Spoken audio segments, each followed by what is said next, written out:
Ah, la unidad de hoy se denomina ergonomía de los puestos de trabajo, es la unidad 6 y bueno, a manera de preámbulo o introducción, de preámbulo más que introducción. La gestión de recursos humanos tiene varios campos de acción, o sea, eh, yo he criticado un poquito al momento en el que he ganado la docencia en la materia, el hecho de que el contenido esté muy desordenado. Me imagino que alguien ha hecho ese contenido en algún momento en el diseño curricular y me imagino que no es una persona que tenga algo de experiencia en recursos humanos. Puedo estar equivocado, o sea, pero es que la gestión de recursos humanos tiene áreas muy específicas. Tema de remuneraciones, por ejemplo, el tema de remuneraciones es un área específica de la gestión de recursos humanos. El tema en general se llama la recompensa, porque hemos visto que la remuneración puede tener muchísimas facetas. Otro tema importantísimo en el que se menciona, pero no se hace mucho, no se profundiza mucho, es el tema de la motivación y la satisfacción y el clima organizacional, que debería ser una unidad aparte, una unidad solita en la que no haya otras cosas. Después el tema de las remuneraciones, el tema de la planificación estratégica de recursos humanos, sí, pero un poquito que las unidades picotean, digamos así, para usar un término más adecuado, picotean diferentes temas y no focalizan cada unidad en una. Esta es la única unidad que aparentemente debería focalizar. Pero la ergonomía en general, la ergonomía es una parte de lo que la gestión de recursos humanos tiene que ver con seguridad y salud ocupacional. La ergonomía es una parte de la salud y seguridad ocupacional que es incluso un motivo de la implementación de sistemas de gestión dentro de una empresa. Ustedes están en una mención que se llama sistemas de gestión empresarial. Los sistemas de gestión forman parte de la base fundamental de la forma en la que se manejan, en la que se administran las empresas modernas. Entonces, deberíamos hacer mención en esta materia de lo que es la CISO. Pero bueno, nos amarran un poquito con el contenido siguiente. A pesar de que, como les decía, esta unidad es bastante bien focalizada. O sea, no toca otras cosas. Vamos a hablar a manera de introducción de lo que es la ergonomía, vamos a hablar de antecedentes de la ergonomía, vamos a conceptualizar, vamos a mencionar varios conceptos que vamos a ir tocando a lo largo de la unidad. Vamos a hablar de la ergonomía aplicada. Toda ciencia tiene una parte pura y otra parte aplicada. Y generalmente nosotros como ingenieros debemos hablar más que nada de la aplicación de la ciencia en lo que nosotros denominamos en general tecnología. Dentro de la ergonomía aplicada, vamos a describir un puesto de trabajo, vamos a ver cómo se describe desde el punto de vista de la ergonomía un puesto de trabajo, luego de aprender a describir un puesto de trabajo, vamos a ver qué factores de riesgo están involucrados en un trabajo en particular. Vamos a mencionar varios de esos factores de riesgo y luego vamos a aprender a hacer la estimación del riesgo ergonómico en un puesto de trabajo. Una vez que aprendamos a hacer la estimación, lo vamos a cuantificar y vamos a señalar formas en las que se pueden prevenir y controlar los riesgos ergonómicos. Hasta ahí corresponde a lo que hace la ergonomía en gestión de recursos humanos. Y luego vamos a hablar de un temita muy pequeñito de lo que es la CISO, ¿no? Prevención de riesgos y salud ocupacional, que a mi juicio debería ser un poquito más abundante. Siendo así, comencemos.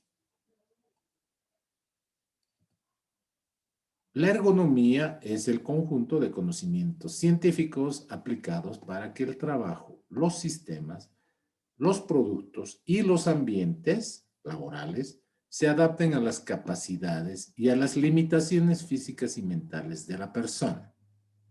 A ver, mencionemos un ejemplo, mencionemos varios ejemplos. Las computadoras portátiles, hasta hace algún tiempo, voy a dejar de compartir.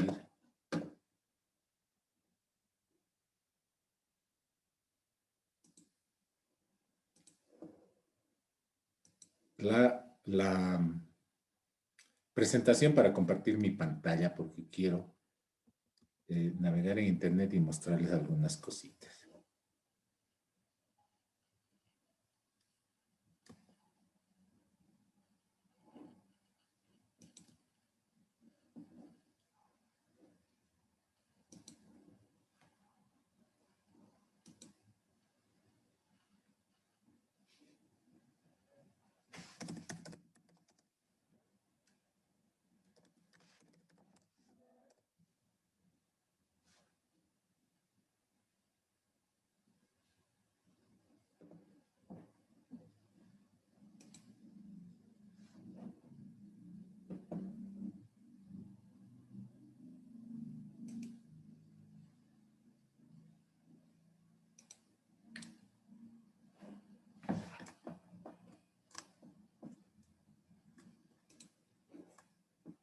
Este es el teclado de una laptop.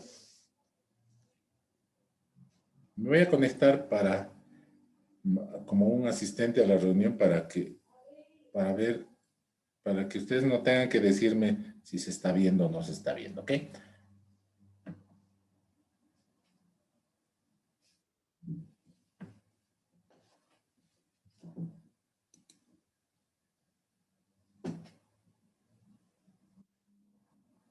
Esto es una fotografía del teclado de una computadora laptop. Pueden advertir varias cosas. Hasta hace algún tiempo, hasta hace relativamente poco, hasta hace unos 15 años, los teclados de las laptops eran al revés. O sea, la parte frontal, la parte más cercana al usuario, esta parte de acá,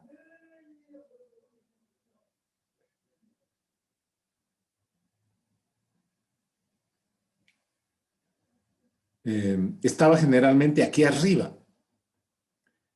Y el teclado estaba más pegado a la parte más cercana al usuario.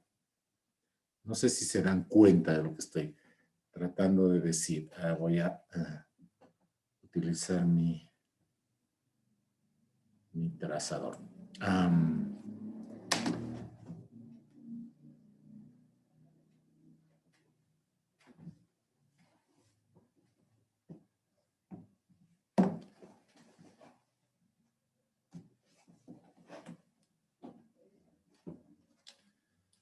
Hasta hace algún tiempo, los teclados de las portátiles eran al revés.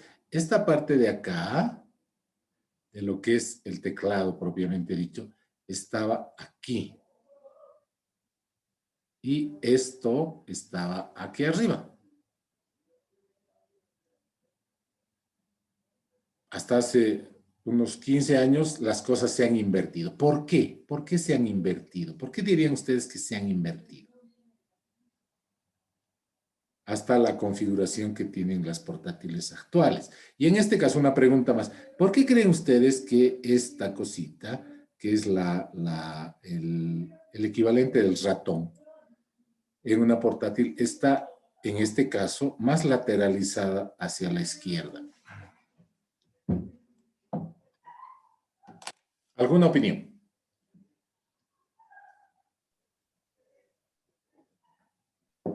Ingeniero, podría ser por la posición de las manos. Cuando empezábamos a escribir, siempre estábamos Exactamente. al borde del teclado antes. Ahora estas áreas de acá sirven para apoyar las manos. O sea, apoyamos las manos y podemos usar el teclado más fácilmente. O sea, lo que se produce es que el usuario de la computadora portátil se cansa menos. Porque si el teclado está al aire, las manos tienen que estar al aire. Entonces hace un poco más de esfuerzo. ¿Y por qué está, en este caso, en la computadora portátil en la que estoy trabajando, ese espacio, que es el ratón táctil, está al medio? En mi computadora, en la computadora que tengo en casa, está al medio. Pero en este caso, en la fotografía, está inclinada hacia la izquierda, ¿no? Está lateralizada hacia la izquierda. ¿Por qué será eso?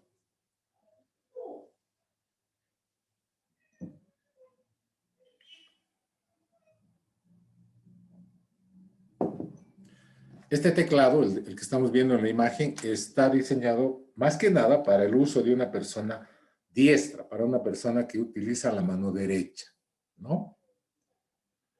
Otro ejercicio que quiero pedirles que hagan, tal vez no ahora, si no tienen a la mano, pero, pero sí me gustaría que lo hagan alguna vez. Intenten cortar papel con una tijera, pero con la mano, utilizando la mano izquierda.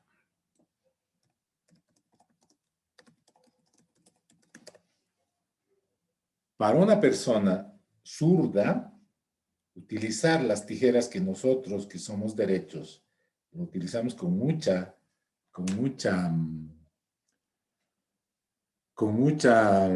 facilidad. Para una persona zurda es mucho más difícil. Porque a pesar de que parecería que no es importante, la posición de la tijera es importantísima. Las tijeras para zurdos son diferentes que las tijeras para derechos.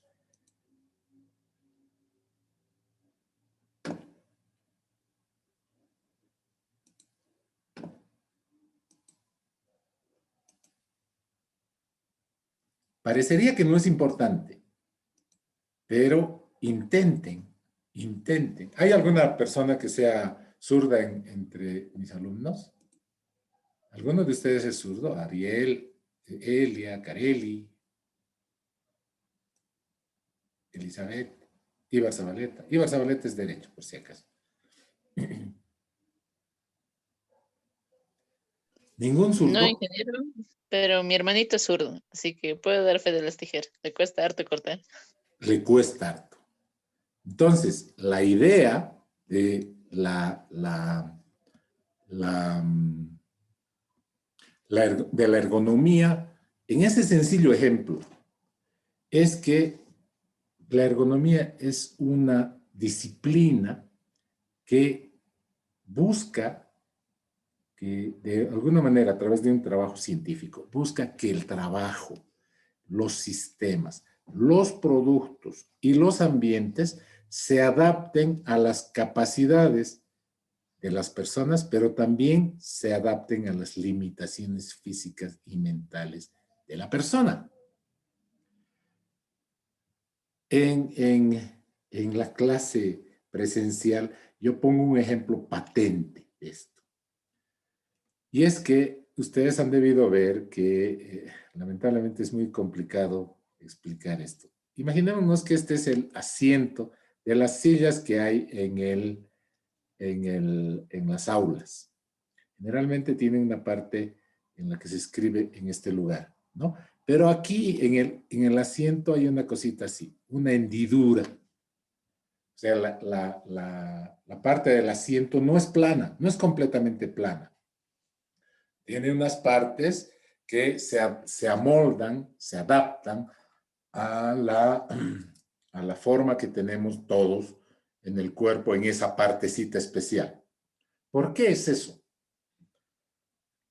Me imagino que ustedes saben a lo que me estoy refiriendo. O sea, las sillas de la Facultad Nacional de Ingeniería, al menos en el edificio del apagador y Vallivian, donde yo dicto clases, las sillas tienen en el asiento, en la tabla en la que uno se sienta, una hendidura de esta forma, que supuestamente se adapta a la anatomía de las personas en esa zona particular.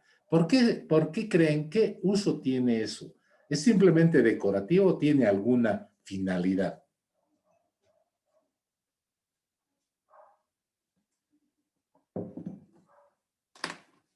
¿Habrá alguna diferencia entre sentarse en una silla plana, completamente plana, y en una silla que tiene esa hendidura? Ingeniero, tal vez tiene que ver con la comodidad, la postura de las personas, tener una buena postura.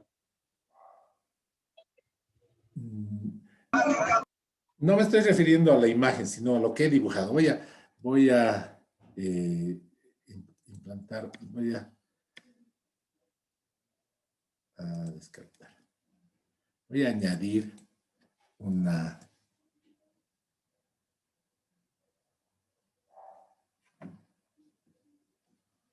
hojita blanca y voy a dibujar.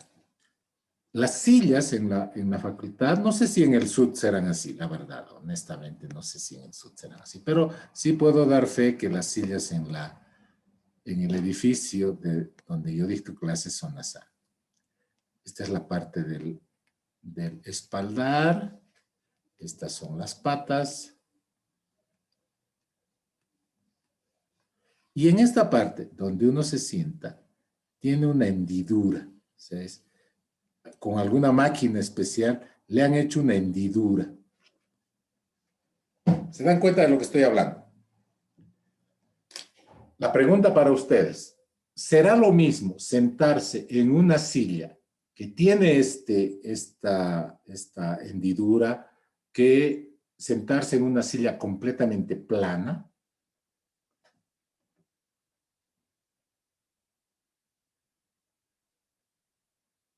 En la clase presencial es muy bonito porque todo el mundo yo levanto una silla y les muestro, ¿no? Pero aquí es mucho más complicado porque estaba buscando fotos de sillas así que tengan eso y lamentablemente en el internet he encontrado algunas parecidas, pero no exactamente. Otra cosita, este palito que según los carpinteros le da estabilidad a la silla, a las patas de la silla, ¿tendrá alguna razón de ser? Otra pregunta, ¿cómo han calculado la altura de esta silla? La altura del asiento de la silla. ¿Por qué la pregunta? Una persona alta se sentará más cómodamente o menos cómodamente que una persona de baja estatura en una silla, qué sé yo, en la que esto mide 50 centímetros, por ejemplo. Son varias preguntas y nadie me responde. La primera pregunta, ¿será lo mismo sentarse en una silla así o en una silla plana? No, ingeniero, es lo mismo. ¿Le consta? Sí. Sí, porque en la universidad tenemos esas sillas con como que especiales, medio más cómodas, y en casa cuento con unas sillas más planas Ya. y es diferente, es muy diferente sentarse en esas dos sillas. Se supone que los estudiantes tienen que pasar ahí horas, ¿no? O sea, de 8 a 10, digamos, después descansar un poquito y de 10 a 12, otras 2 horas sentado prácticamente sin moverse. Y se supone que eso puede provocar lo que dice su compañera, incomodidad. Por lo tanto, los encargados del diseño de mobiliario, sobre todo académico para la universidad, han debido tener en cuenta ese aspecto para diseñar y pedirle al carpintero que fabricó las sillas, que le ponga esa hendidura. Las sillas de la universidad tienen una mesita, ¿no? Acá, en la que se escribe. ¿Será lo mismo? Yo he visto sufrir a las personas zurdas porque lamentablemente esto está diseñado para personas, es al revés, ¿no? En el gráfico es al revés. Está diseñado para personas que escriben con la izquierda. Aproximadamente el 90% de las personas es diestra. Y el 10% son zurdos. Este mundo está hecho para personas derechas, ¿no? Porque los zurdos son minoría. Y si votaran, ni siquiera llegan. O sea, nosotros los derechos somos más de los 2/3 de los que se peleaba hasta hace algún tiempo en el Parlamento, ¿no? En el Congreso. O sea, somos mucho más. Por eso es que a los zurdos prácticamente los ignoramos, porque son una minoría. para los zurdos, el mundo de los derechos en algunos aspectos puede ser muy incómodo. Sobre todo en esas sillas con mesita como la que se tienen en la universidad, los zurdos tienen que darse la vuelta para escribir. Es bien complicado. Y otra pregunta. Este palito le voy a decir porque es eso, ¿no? ¿Tendrá alguna razón de ser? ¿Será más incómoda una silla con palito que sin palito? Otra pregunta más. Imaginémonos que la altura sea 50 centímetros. No sé cuánto medirá la silla en la universidad. Pero, por ejemplo, una persona de 1,80 m de estatura y una persona de 1,50 m, ¿tendrán la misma comodidad?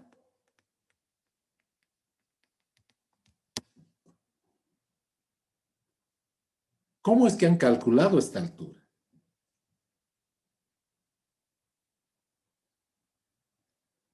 Cuando estaba en la facultad, yo tenía una amiga, una compañera de curso, de contra peticita, súper peticita. Ha de medir, me imagino, 1,45. Peticita, peticita. Y ella nos comentaba a todos que para ella sentarse en esas sillas era súper incómodo. ¿Por qué? Porque sus pies, una vez que estaba sentada, no llegaban al suelo. Y ella decía que era tan incómodo que pasado un tiempo, unos 45 minutos, digamos, porque sus pies no podían tocar el suelo, se le adormecían las piernas. Entonces, incluso yo noté que a menudo ella agarraba y su mochila la ponía en el suelo y ponía sus pies encima de la mochila para poder apoyarlo. De modo de que la presión de su cuerpo parcialmente también recaiga en sus pies y no solamente en esa parte de la anatomía donde todos nos sentamos, porque si no le provocaba que sus pies se adormecieran, sus piernas se adormecieran. Entonces, seguramente alguien ha tomado en cuenta la estatura promedio de las personas en Oruro, en Bolivia, entre los estudiantes de la universidad para definir y establecer que la altura de esta silla sea 50 centímetros. No sé si será 50 centímetros, por ahí es 55, por ahí 60, no lo sé, estoy poniendo un dato al azar. Si estuviéramos en las clases presenciales, nos hubiéramos puesto a medir la silla para determinar por qué es que han escogido esa altura. Y es que la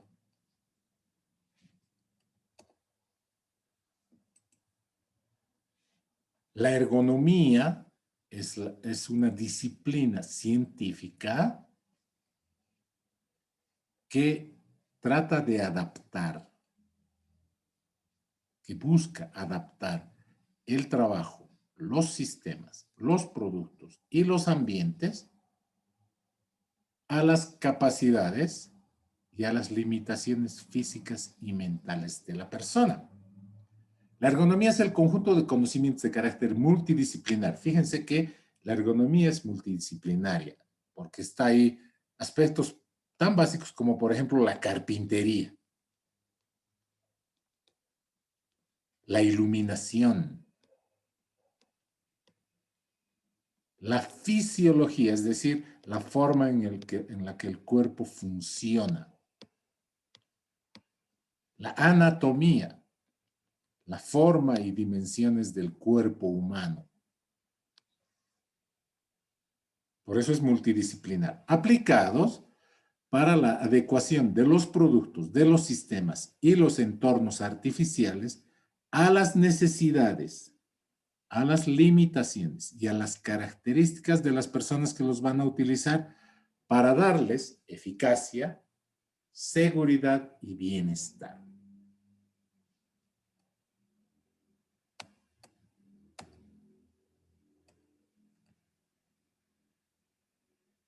Eso como introducción. ¿Cuándo ha nacido la ergonomía? La ergonomía básica ha existido desde que los primeros ancestros del hombre moderno comenzaron a crear herramientas primitivas para facilitar sus tareas. se han encontrado evidencias de que los primitivos seres humanos cambiaban el diseño de sus herramientas para facilitar su trabajo. Entonces, si por ejemplo querían destazar a un animal, el tamaño del animal era importante para definir el tamaño del cuchillo, por ejemplo. Se dieron cuenta los primitivos seres humanos que, por ejemplo, la longitud del mango de una herramienta es fundamental para que se pueda optimizar el uso de la fuerza. Una herramienta con un mango más largo, por ejemplo, una picota, es mucho más efectiva que una herramienta de mango corto. Y esas evidencias se han encontrado en restos de civilizaciones antiguas. Entonces, la importancia del buen diseño entre los humanos y las herramientas hace que la historia de la ergonomía se remonte a la época de los primeros seres humanos. Se han encontrado evidencias de que una de las primeras civilizaciones de seres humanos primitivos, el Australopithecus prometheus, seleccionó piedras útiles como herramientas e hizo cucharas de huesos de antílope en un claro intento de crear y seleccionar objetos para hacer que las tareas se volvieran más fáciles. También se ha encontrado evidencia arqueológica, restos de herramientas y equipos para la caza y otros elementos en diversas civilizaciones, la civilización griega, la civilización egipcia.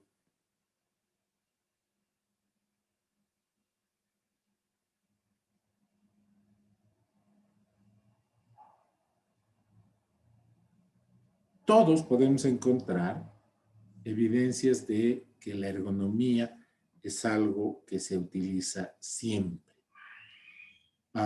Por ejemplo, ustedes han debido ver, y cuestan un poquito más caro, unos bolígrafos que tienen en la parte de abajo donde se apoyan los dedos, una fundita de goma. ¿Para qué es esa funda de goma en algunos bolígrafos?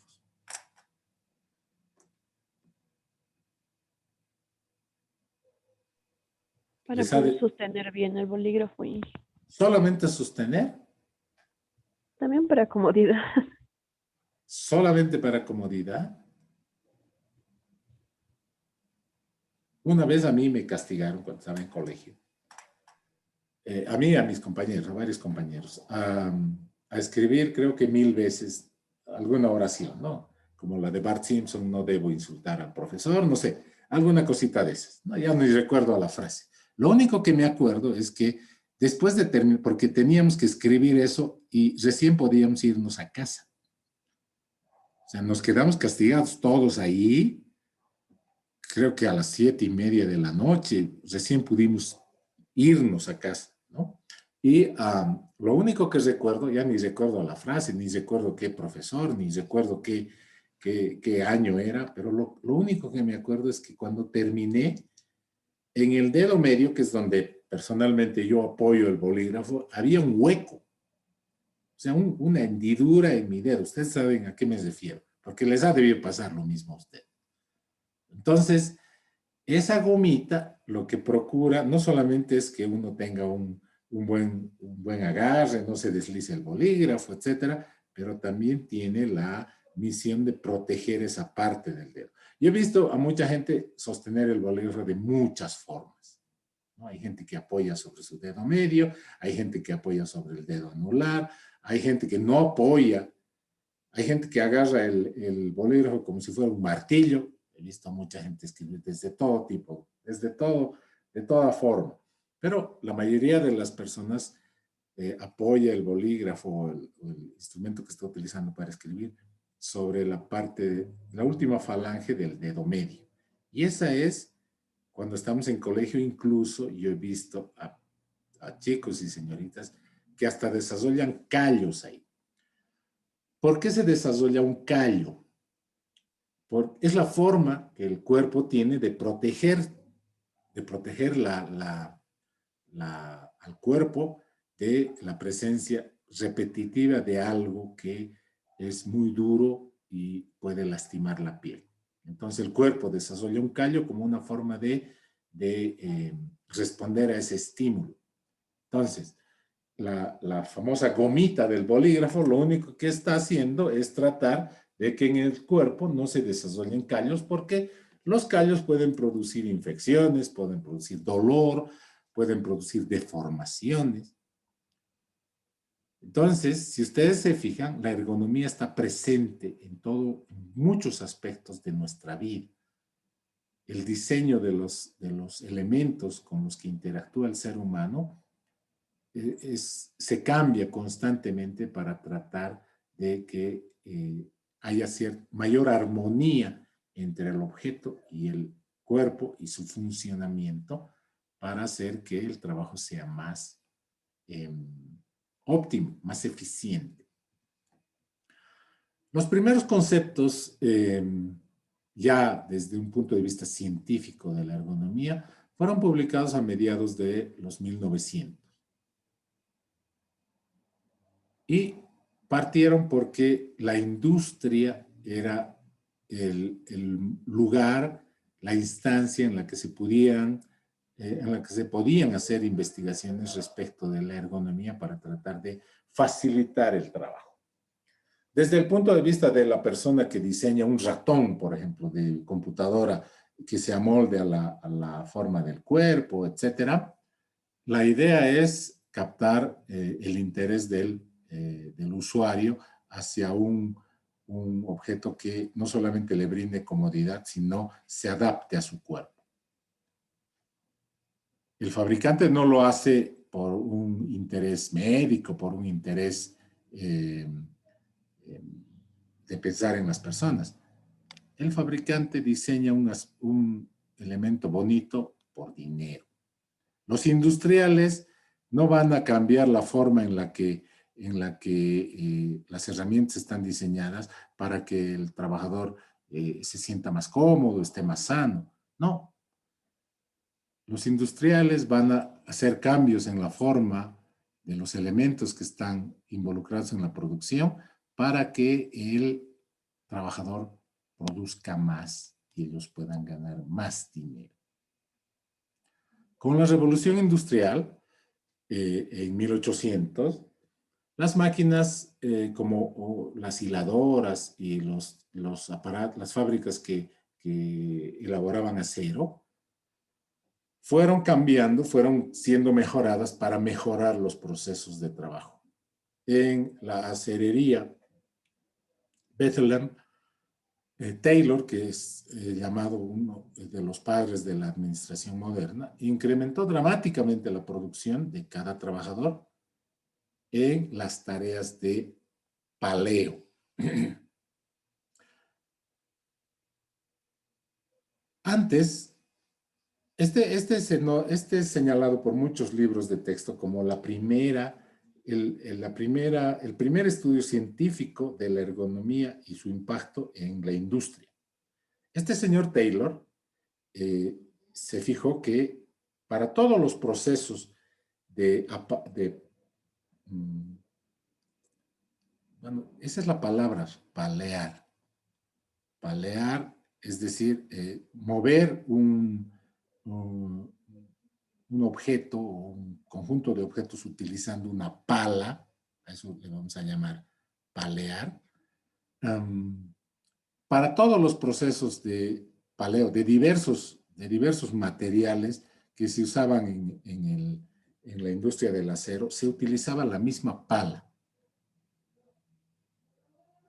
Y él se dio cuenta de que no es lo mismo palear arena, por ejemplo, que palear carbón, que palear mineral de acero, mineral de hierro. Para el proceso del acero se utiliza carbón, se utilizaba carbón, ahora ya no se usa.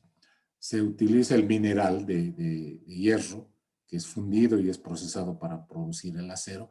Y se utiliza también arcilla.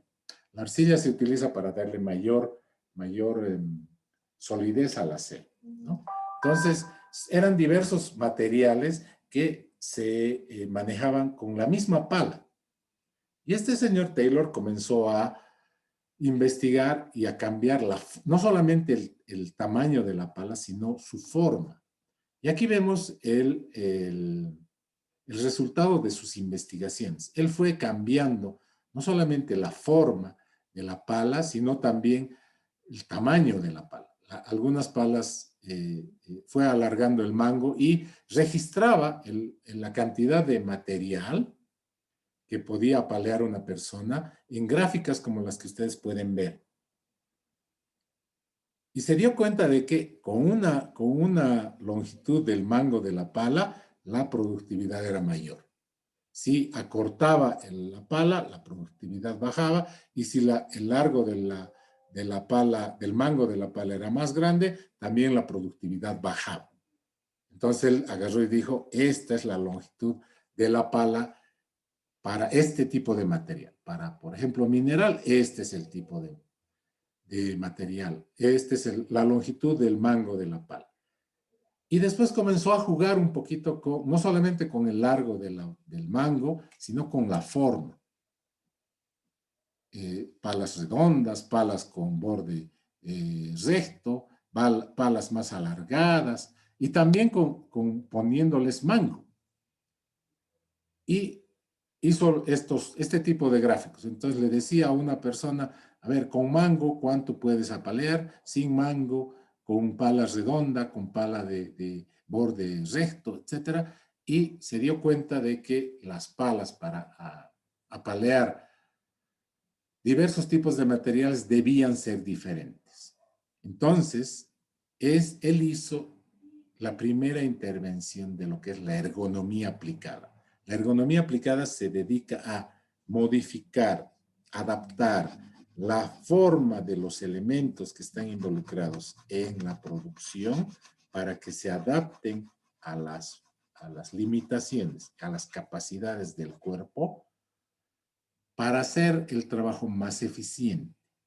Esa es la definición completa. No solamente para brindarle comodidad, como decíamos al principio, es para darle mejor agarre. Esa gomita del bolígrafo es para darle mejor agarre, para que se sienta más cómoda, pero también tiene otro fin, evitar que el bolígrafo lastime el cuerpo. Esa es la ergonomía aplicada.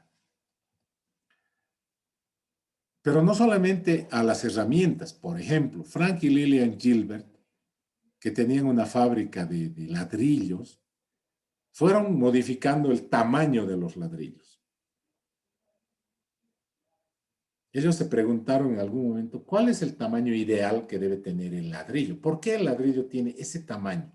Todos me imagino que todos han visto alguna vez un ladrillo. ¿Por qué tiene ese tamaño? Es justamente estos señores que hicieron un trabajo de investigación y fueron cambiando el tamaño de los ladrillos y les dijeron a unos albañiles, con este ladrillo quiero que levanten una pared. Y tomaron el tiempo. Luego demolían la pared, hacían un ladrillo un poco más largo, un poco más ancho, un poco más alto. Fueron cambiando el tamaño, la forma, la geometría del ladrillo, y iban midiendo los tiempos en los que los albañiles colocaban los ladrillos para levantar un muro.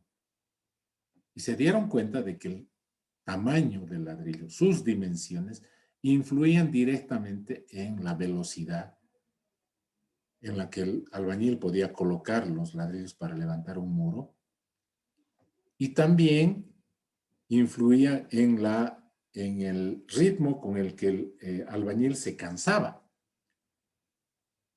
Entonces fueron jugando hasta hallar un tamaño ideal, que es más o menos el tamaño que mundialmente se utiliza para los ladrillos. ¿Su interés era un poquito cuidar de la mano de obra? Sí, pero el interés mayor era optimizar, hacer que la persona rindiera más. Y ese es en general el interés que tiene la ergonomía industrial.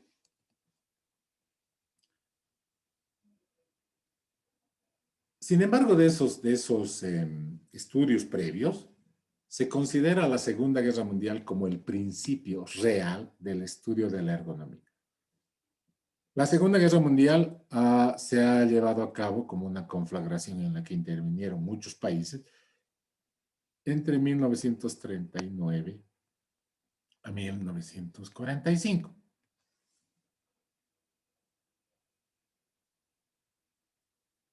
¿Por qué es que aparece ahí?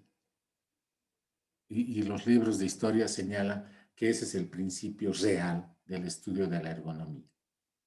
Es decir, a partir de ese momento, ya hemos visto que la ergonomía ha existido desde más antes, pero ahí se le ha dado mucha mayor importancia. ¿Por qué?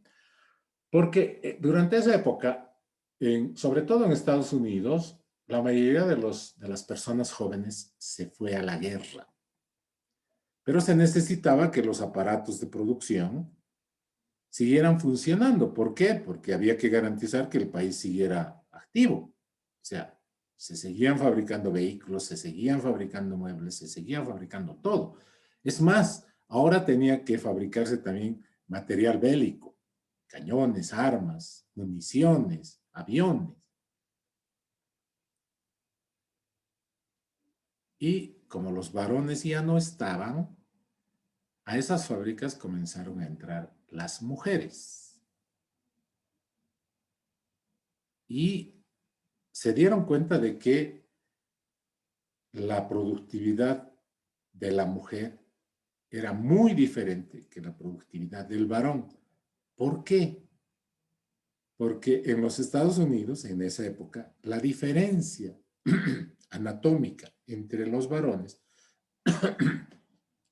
que en promedio medían 1,75 m, era muy diferente de la estatura promedio de las mujeres, que era alrededor de 1,60 m. 15 centímetros de diferencia que parecerían no muy importantes, pero que en el ámbito industrial hacían gran diferencia. Estas fábricas diseñadas, las herramientas, las fábricas, los lugares de trabajo que estaban diseñadas para personas de 1,75 m en promedio, eran demasiado grandes para que sean manejadas por mujeres que medían aproximadamente 1,60 m. Entonces se dieron cuenta de que la ergonomía no solamente tiene que ver con adaptar las herramientas, los lugares de trabajo para que el hombre o el trabajador se sienta más cómodo, sino tiene un impacto directo en la productividad.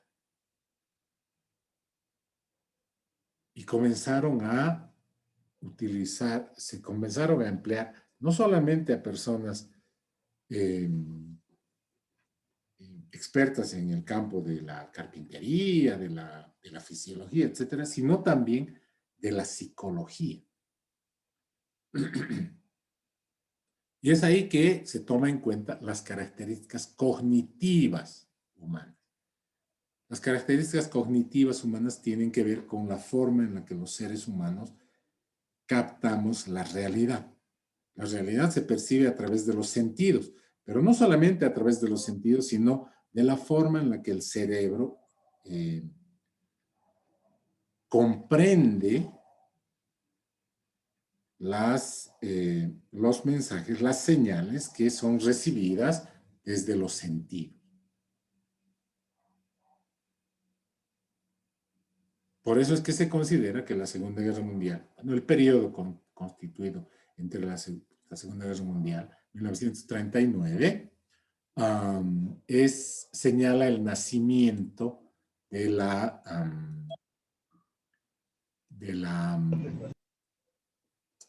ergonomía propiamente dicha. Ya hemos señalado, a manera de introducción, qué es la ergonomía. Hemos señalado los antecedentes históricos. Ahora vamos a hacer una conceptualización. Vamos a señalar conceptos de lo que es la ergonomía. La ergonomía es una disciplina que se encarga del diseño. Esto es importante. Del diseño de lugares de trabajo. Es decir, la oficina, por ejemplo. El mobiliario, las sillas, los sillones, las mesas.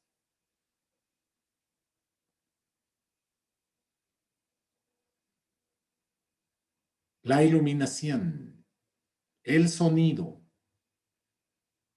la calefacción, la refrigeración, la ventilación, las herramientas y también las tareas, la forma en la que se hacen las tareas.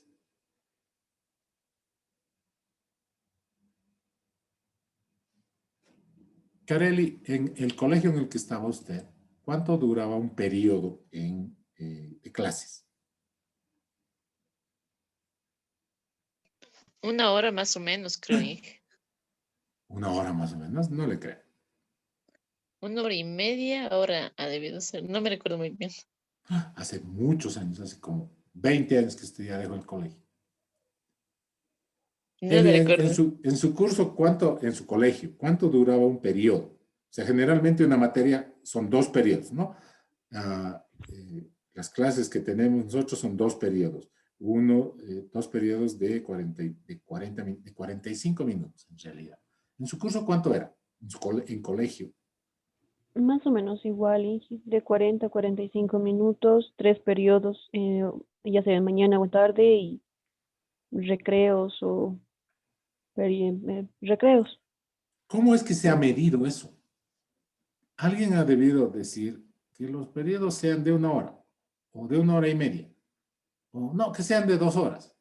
No, pero alguien ha debido hacer un estudio para determinar que, por ejemplo, al cabo de 90 minutos, la atención que tiene una persona a las tareas que está realizando ya hacen de que pueda cometer errores, ya no asimila todo lo que está aprendiendo o ya su trabajo ya no es productivo.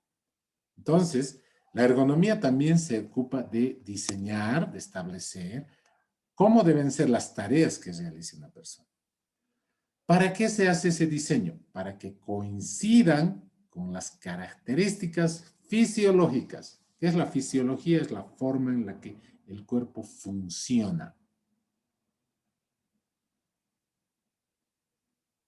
Las características anatómicas. La anatomía es el estudio de las formas y dimensiones que tiene el cuerpo humano.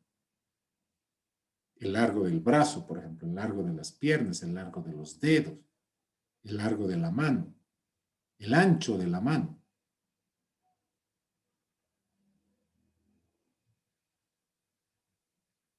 Las características psicológicas,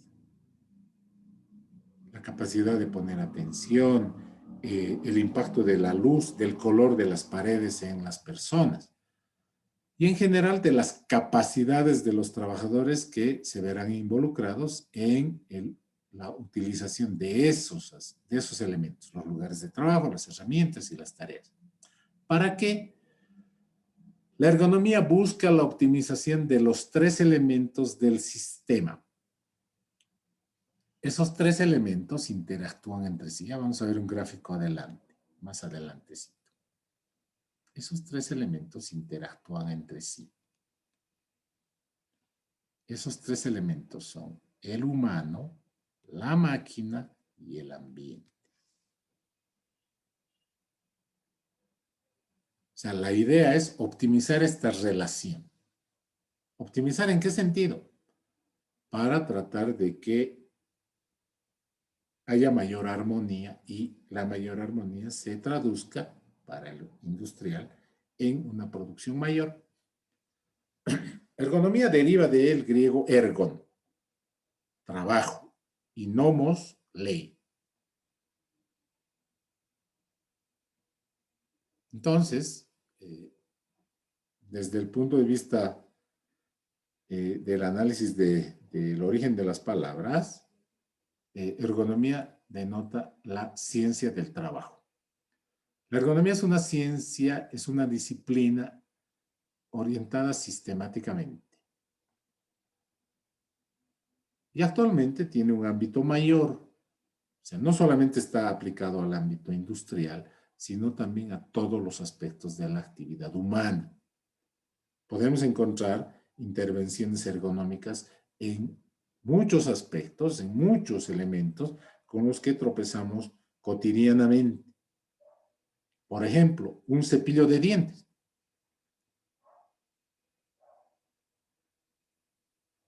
Un cepillo de dientes tiene diversas formas, lugares de agarre, ángulos dentro del mango, el largo del mango del cepillo de dientes.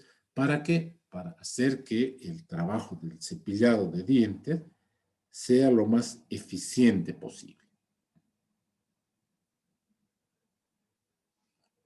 Y así podemos encontrar ejemplos de ergonomía en muchos aspectos de nuestra vida.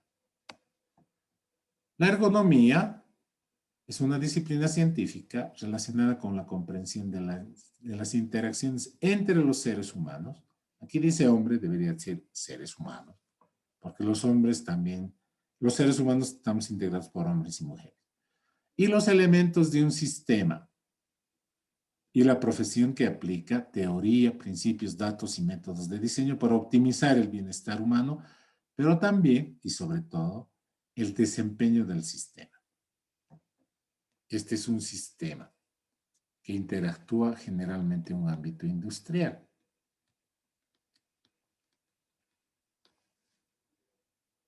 Entonces la idea es optimizar el desempeño del sistema. ¿Optimizar en qué sentido?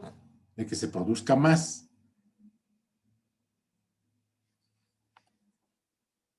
La ergonomía se define como la interacción entre los seres humanos y los elementos de un sistema. En su análisis se toman diversas características fisiológicas, físicas, psicológicas y también socioculturales. Sus factores más conocidos son el hombre, la máquina y el ambiente. Ya lo hemos señalado en esa interacción de tres elementos. Esta partecita es importante. Según su dominio, la ergonomía se divide en ergonomía cognitiva, ergonomía física, ergonomía visual y ergonomía organizacional. Algunos libros la clasifican y agrupan algunos de estos aspectos y solamente señalan tres dominios.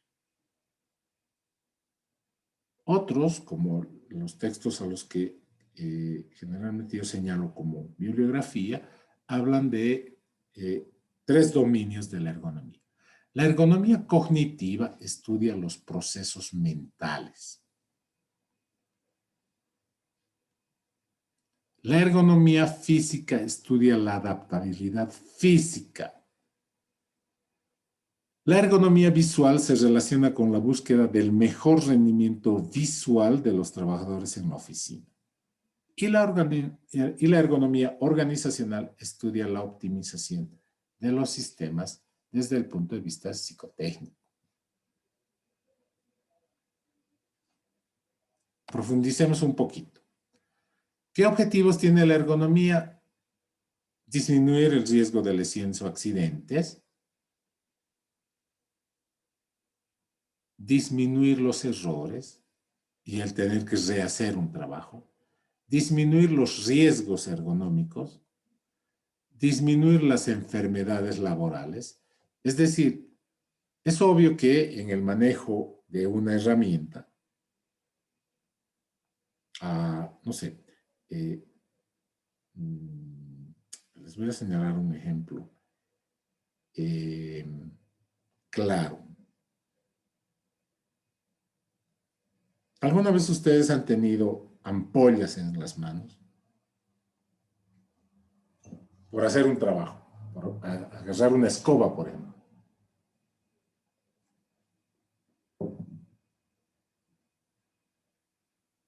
Se nota que ustedes no hacen trabajo físico. Son hijitos de papá, hijitos de mamá. No creo. La verdad no creo. Ariel, ¿qué dice usted? ¿Alguna vez ha tenido ampollas en las manos? Sí, Inge. ¿Qué haciendo? Cavando, Inge. Cavando, por ejemplo. Con la picota. usando la picota. Sí, ese es un ejemplo de una lesión producida en el trabajo. El cuerpo desarrolla lesiones y desarrolla dolor para evitar que es un mensaje del cerebro, mira, esto te está doliendo. ¿Por qué? Porque si sigues haciendo ese trabajo, esa lesión que puede curarse puede desencadenar en una enfermedad laboral. Y ese es uno de los objetivos de la ergonomía. La presencia de lesiones periódicas, las lesiones que se vuelven y se vuelven a hacer, puede incidir en el desarrollo de enfermedades laborales. Por lo tanto, la ergonomía también busca disminuir esas enfermedades laborales. Si se presentan enfermedades laborales, ya sea agudas o crónicas, agudas significa que es un pico y después va a pasar, pero crónicas significa que ya no se van a curar. Por ejemplo, la diabetes es una enfermedad crónica, o sea, prácticamente ya no tiene cura. Tanto las enfermedades agudas como las enfermedades crónicas inciden en días de trabajo perdido. Por lo tanto, la ergonomía busca también disminuir el número de días de trabajo. Eso se llama ausentismo laboral. La ergonomía busca disminuir el ausentismo laboral. Si una persona ya no rinde en un determinado puesto, hay que hacer la rotación del personal, es decir, llevar a una persona a otro puesto de trabajo. Y eso significa que esa persona tiene que aprender a hacer su nuevo trabajo y la persona que ha sido rotada del puesto de destino también tiene que aprender otro trabajo y eso involucra que la empresa va a perder productividad. La ergonomía busca disminuir la rotación del personal. Pero también hay otros, si ustedes se fijan, todos estos aspectos tienen que ver un poquito con la salud de las personas, pero en realidad la ergonomía busca aumentar la tasa de la producción, aumentar la eficiencia, aumentar la productividad, aumentar los estándares de producción, es decir, producir con mayor calidad, con mayor rapidez, aumento en el clima organizacional, simplificar las tareas o actividades para que se produzca más y incrementar el rendimiento en el trabajo, es decir, incrementar el dinero. Entonces, doble razón, pues. La ergonomía, voy a precautelar la salud de mis trabajadores, pero también voy a hacer pesitos. Si fuera aspecto de la salud, bueno, no le voy a meter mucho dinero a esto, pero como incide directamente en la producción, las empresas le invierten una buena cantidad de dinero en la ergonomía. Surge entonces la ergonomía aplicada. La ergonomía aplicada no es otra cosa que la aplicación específica de elementos y herramientas tecnológicas en mejorar la relación de esos tres elementos: humano, máquina y ambiente. La ergonomía aplicada es el estudio de la actividad laboral para adaptarla a las capacidades y posibilidades del trabajador. ¿Por qué no al revés? No podemos hacer que la persona tenga manos más largas, tenga piernas más largas, tenga más fuerza. No. Lo único que podemos hacer es adaptar las capacidades del trabajador, ¿no? Adaptar las herramientas, en general la actividad laboral, a las capacidades y posibilidades del trabajador. ¿Cómo se hace eso? A través de estudios específicos. ¿De qué? Movimientos repetitivos, posturas forzadas, manipulación manual de cargas, confort ambiental, diseño del puesto del trabajo, diseño de tareas, pantallas de visualización de datos, desarrollo de procedimientos necesarios, estudio de incidencias de heridas, de lesiones, etc. O sea, es una disciplina completa. Es más, en algunos países europeos se puede estudiar ergonomía, o sea, una carrera de licenciatura en ergonomía. Es decir, el colmo de la aplicación de una ciencia, ¿no? La ergonomía aplicada tiene tres ámbitos: la ergonomía física, la ergonomía cognitiva y la ergonomía organizacional.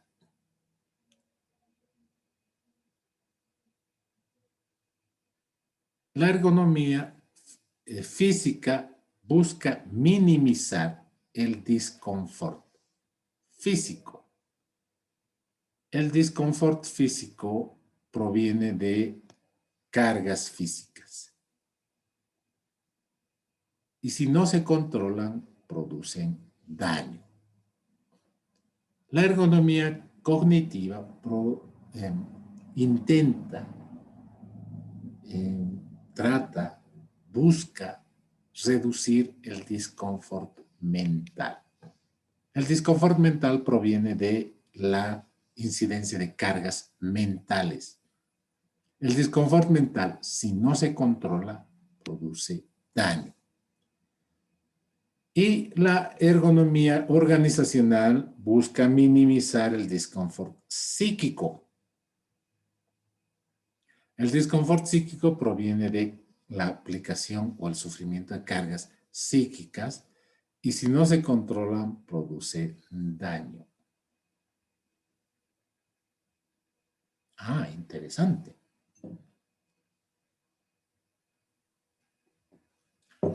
Vamos a acordarnos de dos de los personajes importantes de este curso. ¿Quiénes son? Nelva y... ¿Cómo se llama el otro señor? Ya me olvidé. Carelli me dijo que ya lo odiaban tanto como yo lo odiaba. Pero en realidad nos dimos cuenta de que es una persona de la que podemos aprender mucho. Don Rodolfo Ramírez, el famoso Don Rodolfo Ramírez. No debía darle su apellido, pero bueno. Conozco varios Rodolfos Ramírez, así que no van a saber a cuál de esos Rodolfos Ramírez se refieren. Pero hablemos un poquito de Nelva. Nelva era una persona que fue ascendida, sin mucho estudio, lamentablemente, tengo que confesarlo, a un puesto en el que había mucha carga psíquica, lo que le producía disconfort psíquico que se reflejaba en daño. Y en un daño tan grande porque todo el mundo en la empresa se dio cuenta de que Nelva estaba perdiendo peso. Le comenzaron a aparecer ojeras. Su cabello comenzó a resquebrajarse, la piel se le comenzó a tornar áspera. Y una persona muy, muy alegre que siempre andaba riendo, cantando así, se convirtió en una persona muy sombría, que ya no sonreía.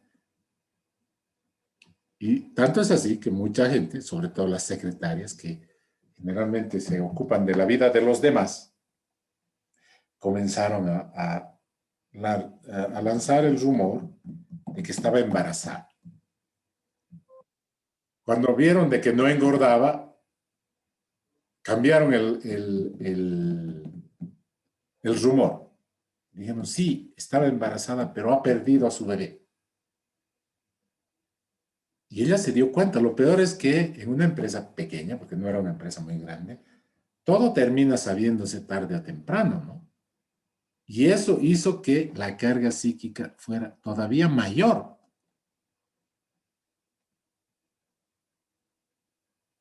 Y se traduce en daño físico evidente. Hay personas que con sufrimiento dicen que pueden encanecer, es decir, que les salgan canas, de un día para el otro. Es así. Hace algunos años, más o menos unos 18 años, mi hija tiene 16, 18, 19 años, mi hermano se enfermó con leucemia. Le dio leucemia y mis papás, sobre todo mi mamá, viajaba con él a Cochabamba para que le hicieran unos tratamientos terribles, ¿no? Quimioterapia. Y si uno ve esas fotos, las fotos de esa época, no de mi hermano, ¿no? Porque mi hermano estaba enfermo y era lógico que se viera mal, que estuviera demacrado, etcétera. Pero si uno ve las fotos de mis papás, en esa época uno puede ver cómo es que ese sufrimiento, la carga psíquica, les afectaba mentalmente. O sea, parecían mucho mayores de lo que realmente eran. Y en el ámbito empresarial eso pasa también. No solamente con el ejemplo de Nelva, sino con otros muchos ejemplos que podríamos encontrar en el ámbito industrial. La carga de trabajo, es decir, el conjunto de esfuerzos que un trabajador debe realizar con motivo de la realización de su trabajo en una empresa, puede representar carga física o carga mental, o una combinación de ambas. Generalmente es una combinación de ambas. La carga física puede ser interna y puede ser externa. La carga física interna proviene de esfuerzos que tiene que hacer el trabajador. Posturas, manipulación manual de cargas, movimientos repetitivos. Su compañero nos comentó que ha tenido ampollas por manejar una picota, por manejar una pala. Los esfuerzos imponen cargas físicas internas, es decir, el cuerpo sufre con esa carga. La carga física puede ser externa también, producida por el ambiente visual, por ejemplo, un ambiente que tenga muy poca luz. Nuestros papás nos dicen, ¿cómo vas a leer con una luz tan bajita? Prende la luz, pero nosotros estamos bien, ¿no? O vienen de noche y nos, ¿cómo vas a estar hasta tan tarde con tu celular?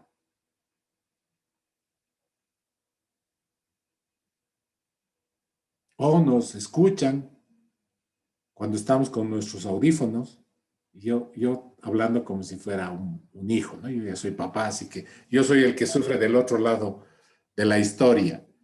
Escucho a mis hijos, veo a mis hijos cómo escuchan música y si estando a 1 metro, 1,5 metros, 2 metros, yo puedo escuchar la música que están escuchando con audífonos, imagínense esos oídos. Y les digo, baja el volumen de tu teléfono, ¿cómo vas a escuchar a tanto volumen? Y es que aspectos como el ambiente visual, la ausencia de luz o la luz excesiva, el ambiente auditivo, mucho sonido, mucho ruido, el ambiente termohigrométrico, es decir, ambientes donde haya mucha temperatura, donde haya mucha humedad, el diseño del espacio de trabajo, lugares de trabajo estrechos, donde uno no tenga posibilidades de pararse y descansar un momento. Ambientes con vibraciones producen carga física externa.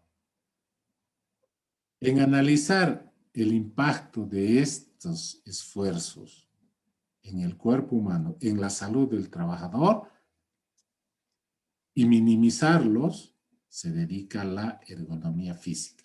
La ergonomía física se divide también, a su vez, en ergonomía física ambiental, ergonomía física fisiológica, ergonomía física antropométrica, ergonomía física biomecánica y ergonomía física geométrica. La carga de trabajo puede producir también carga mental. La carga mental puede ser cognitiva y psíquica. La carga mental cognitiva proviene de esfuerzos en la percepción, esfuerzos en la atención, esfuerzos en la realización de toma de decisiones, esfuerzos en la ejecución. Para analizar, estudiar estos esfuerzos, el impacto que tienen sobre la salud del trabajador, y diseñar las formas en las que se pueda minimizar ese impacto. A eso se dedica la ergonomía cognitiva. La ergonomía cognitiva tiene que ver con el diseño de interfaces, con la actuación experta, con la cronoergonomía y con el análisis del fallo humano.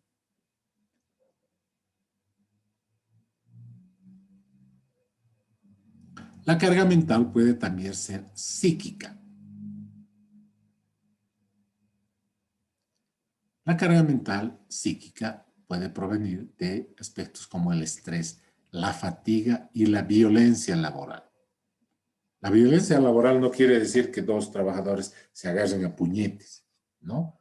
Se refieren a aspectos como que el jefe no entienda las limitaciones de una persona y, por ejemplo, le grite, lo insulte, lo menosprecie. Eso genera violencia laboral. Eso se llama violencia laboral. La violencia laboral se llama también mobbing. Si ustedes quieren profundizar un poquito en lo que es el mobbing, hay mucho material en el internet. Al estudio de esos esfuerzos y su impacto en el cuerpo y en la mente y en la salud de las personas, y a la búsqueda de minimizar ese impacto, se dedica a la ergonomía organizacional.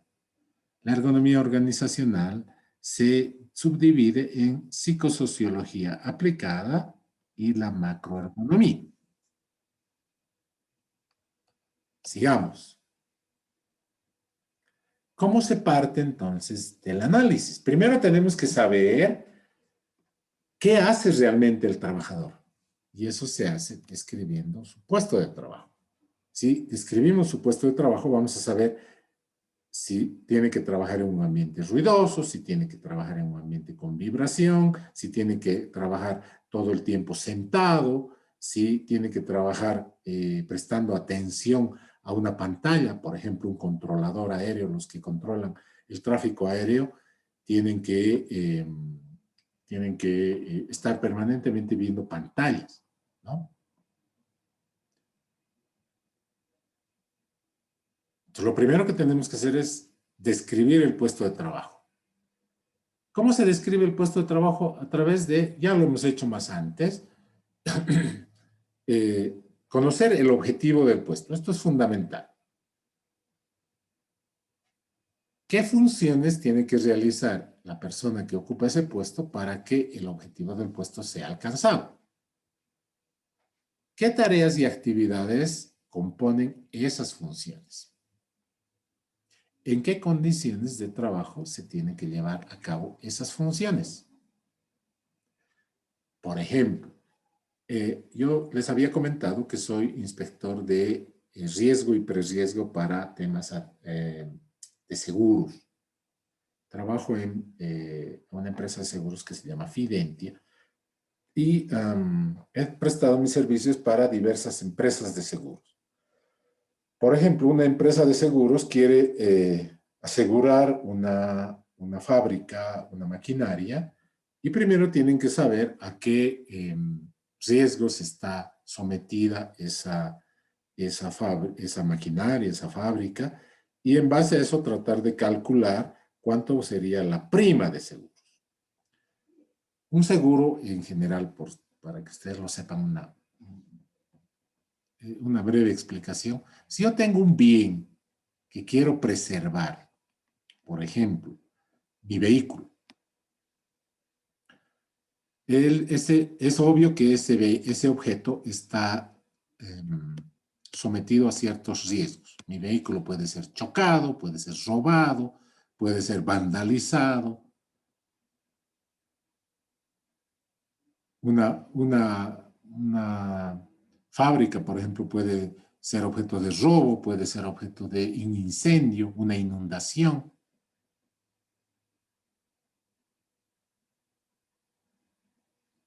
Entonces, lo que hace el inspector de riesgos es determinar, uno, el valor. Este auto vale $10,000. Luego determinar la probabilidad de esos riesgos. Por ejemplo, en Oruro es muy difícil que una fábrica se inunde, ¿no? Es muy difícil porque no estamos cerca de un río caudaloso. Generalmente las lluvias aquí en Oruro no son tan copiosas. Es cierto que han habido oportunidades en las que se han inundado las calles, etcétera, pero no representan un riesgo muy grande. Entonces, mediante fórmulas se determinan cuán probable es que este riesgo influya en la pérdida del valor de lo que estemos queriendo asegurar. Y eso determina el valor de una prima. Entonces, por ejemplo, si yo quiero asegurar mi carro contra robos, la prima es más o menos el 3% del valor del vehículo. Si mi vehículo cuesta $10,000, más o menos tengo que pagar unos $300 por año.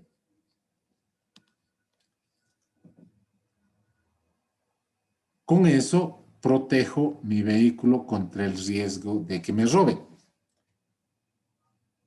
Ustedes preguntarán, ¿entonces eso quiere decir que si usted paga esa prima no le van a robar? No. Lo que se previene es el resultado de que ese riesgo se materialice. Si, por ejemplo, me robaron mi vehículo y está asegurado, yo voy a la empresa aseguradora y les digo, miren, me han robado mi vehículo. Y ellos verifican, etcétera, se hace una denuncia a la policía, etcétera, y inmediatamente la empresa aseguradora dice, sí, usted ha pagado la prima de seguros, le vamos a devolver el valor de su vehículo. Me devuelven un vehículo nuevo, no nuevo, o sea, del mismo valor que yo lo tenía asegurado.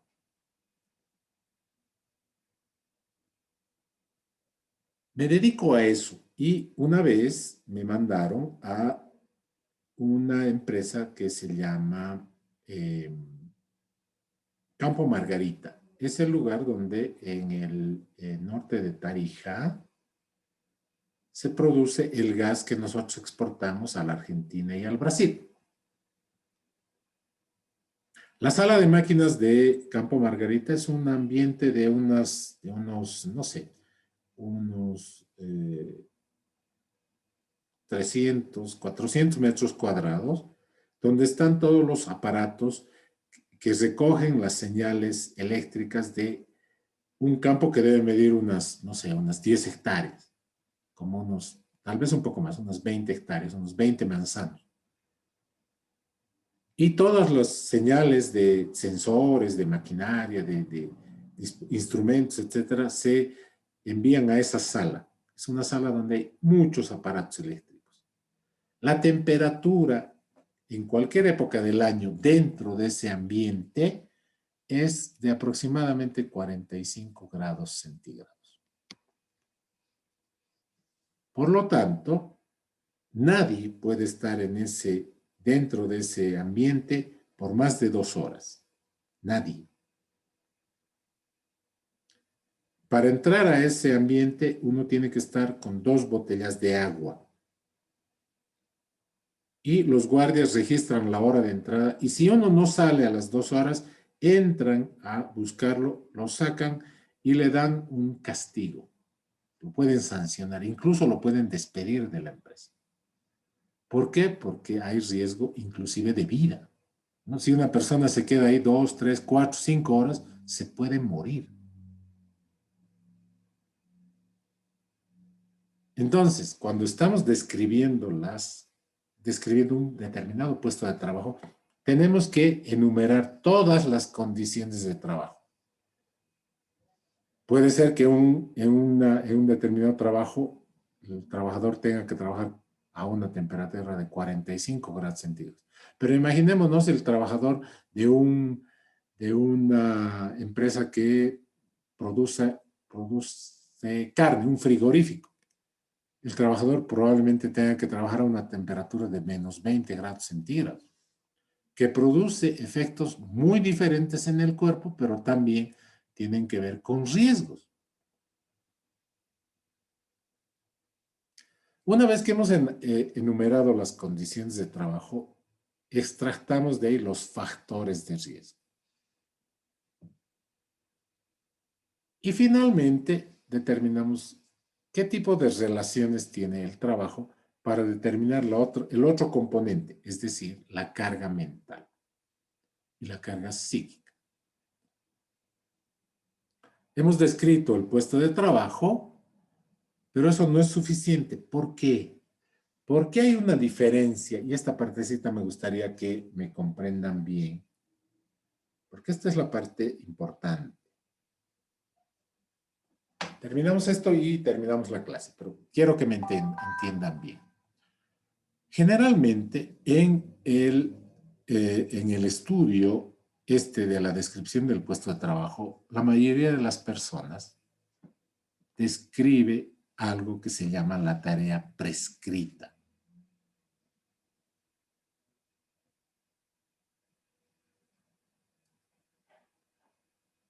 Por ejemplo, yo le puedo decir a alguien, quiero que me cabes una zanja de 4 metros de largo por 1 metro de ancho y 1 metro de profundidad. A un obrero le digo, cavame una zanja de 4 metros de largo, 1 metro de ancho y 1 metro de profundidad.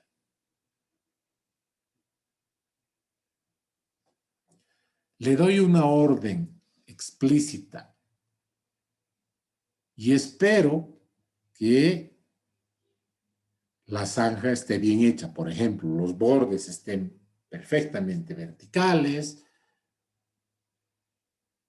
la medida sea exacta, no sea más de 4 metros ni menos de 4 metros de largo, que la profundidad sea regular, es decir, la zanja sea en el fondo plana, perfectamente regular. Eso es lo que estoy esperando. O sea, hay una diferencia entre la tarea escrita, explícita, y la tarea esperada, implícita. Pero hasta ahí llega el límite teórico.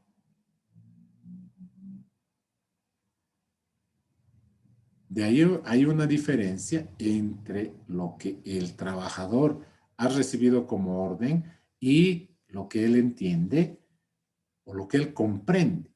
A eso se llama tarea comprendida. Por ejemplo, yo puedo haber esperado una zanja así y él haya acabado una zanja así.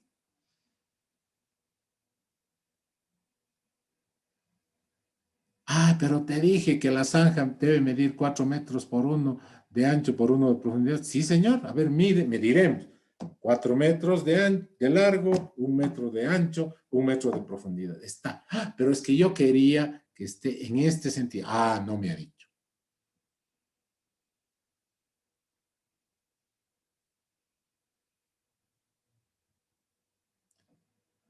Pero todavía yendo más allá. El trabajador, para acabar esa zanja, tiene que meterse a la zanja, ¿no? Tiene que comenzar a cavar y en algún momento la profundidad de la zanja va a ser de que se meta a la zanja. Para meterse a la zanja tiene que adaptar su trabajo, tiene que poner algún dispositivo que le permita, no solamente entrar a la zanja, sino retirar el material que está excavando.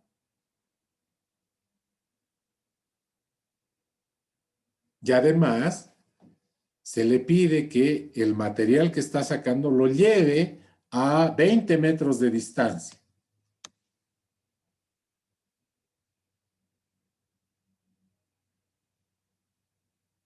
Y esa es la tarea efectiva. El conjunto de operaciones que el trabajador tiene que hacer para realizar esa tarea prescrita. La tarea prescrita decía, tienes que cavar una zanja de 4 metros de largo por 1 metro de ancho por 1 metro de profundidad pero la tarea efectiva significa que no solamente tengo que fijarme en qué sentido, sino tengo que retirar el material y después de que el material se ha juntado en una cantidad más o menos importante, tengo que llevarla a un depósito que está a 20 metros. Tengo que utilizar en la tarea prescrita, ¿qué herramientas voy a usar? Una pala, una picota. Pero en realidad tengo que utilizar para la tarea efectiva una escalera para entrar y salir de la zanja, una carretilla.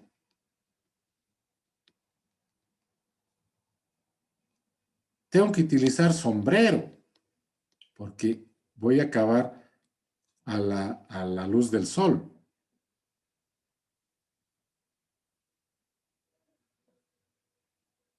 Entonces, lo que tenemos que describir es la tarea efectiva, porque es aquí donde podemos comprender los riesgos. Ahí podemos entender los riesgos. Por ejemplo, el hecho de que el trabajador esté expuesto a la luz del sol.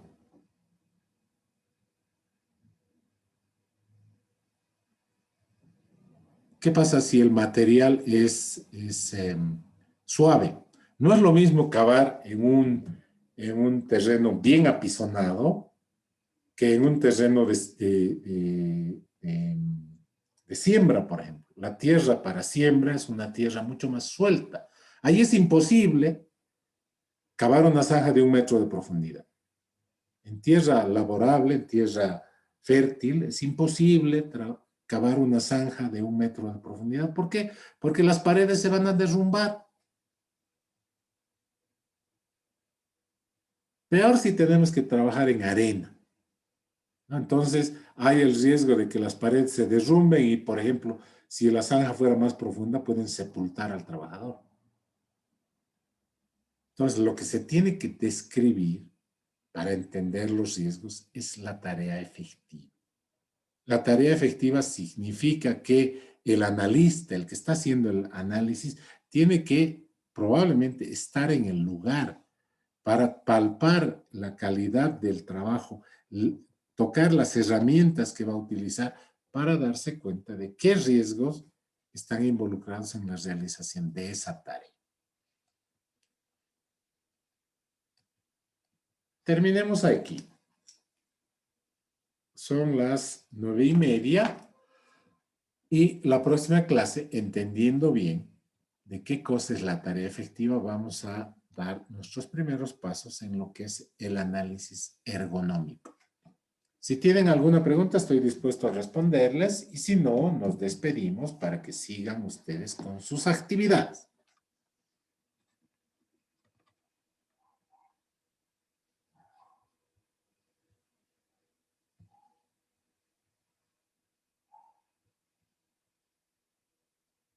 Bueno, si no hay ninguna pregunta, nos vemos el día martes. Hasta luego, jóvenes y Hasta señores. luego, ingeniero. Que les vaya bien, hasta luego. Hasta luego. Hasta luego, ingeniero. Hasta luego.